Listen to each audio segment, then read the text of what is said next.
بسم اللہ الرحمن الرحیم۔ السلام علیکم ناظرین گرامی، ایک صحرا میں ایک چھوٹا سا پرندہ رہتا تھا۔ صحرا میں کوئی درخت نہ ہونے کی وجہ سے پرندہ دن بھر گرم ریت پر گھومتا پھرتا۔ خدا کی طرف جاتے ہوئے ایک فرشتے نے چھوٹے پرندے کو دیکھا اور اسے ترس آیا۔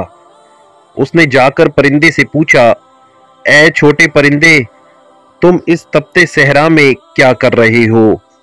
کیا میں تمہارے لیے کچھ کر سکتا ہوں؟ چھوٹے پرندے نے کہا، میں اپنی زندگی سے بہت خوش ہوں، لیکن یہ گرمی ناقابل برداشت ہے۔ میرے دونوں پاؤں جل رہے ہیں۔ اگر یہاں ایک درخت ہوتا تو مجھے خوشی ہوتی۔ فرشتے نے کہا، صحرا کے وسط میں درخت اگانا میرے دائرے کار سے باہر ہے۔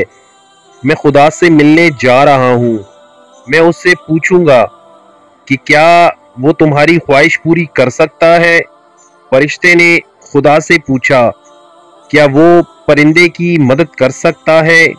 خدا نے کہا، میں صحرا میں درخت اگا سکتا ہوں، لیکن پرندے کی تقدیر میں درخت نہیں ہے۔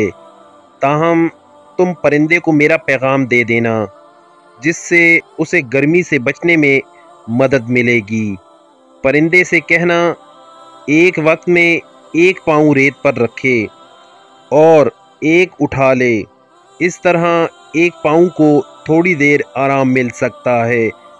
پرندے سے یہ بھی کہنا کہ اپنی زندگی کی تمام اچھی باتیں یاد کرے اور ان کے لیے خدا کا شکر ادا کرے۔ فرشتہ واپس وہاں آیا جہاں پرندہ تھا اور اسے خدا کی طرف سے یہ پیغام دیا۔ پرندہ اس پیغام سے خوش ہوا اور اس نے فرشتے کا شکر ادا کیا۔ کچھ دنوں بعد فرشتہ اسی صحرا کو پار کر رہا تھا کہ اسے ننھے پرندے کا خیال آیا۔ اس نے پرندے کو صحرا کے عین وسط میں بڑے سرسبز درخت پر بیٹھے دیکھا۔ فرشتہ پرندے کو آرام سے دیکھ کر خوش ہوا، لیکن ساتھ ہی بہت حیران ہوا، کیونکہ پرندے کی قسمت میں کوئی درخت نہیں تھا۔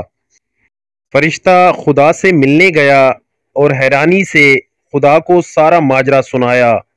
خدا نے جواب دیا، پرندے کے نصیب میں درخت نہیں تھا، تاہم جب تم نے اسے میرا پیغام دیا اور اپنی زندگی کی تمام اچھی چیزوں کے لیے خدا کا شکر گزار ہونے کو کہا، تو پرندے نے ان الفاظ کو عملی جامہ پہنایا۔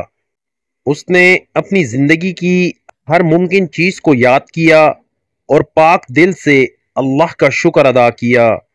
میں پرندے کی شکر گزاری کے جذبے سے متاثر ہوا اور میں نے اس کی تقدیر بدل دی اور اس کے لیے صحرا میں درخت اگا دیا۔ سبق: ایک چھوٹی سی شکر گزاری ہماری زندگی بدل سکتی ہے۔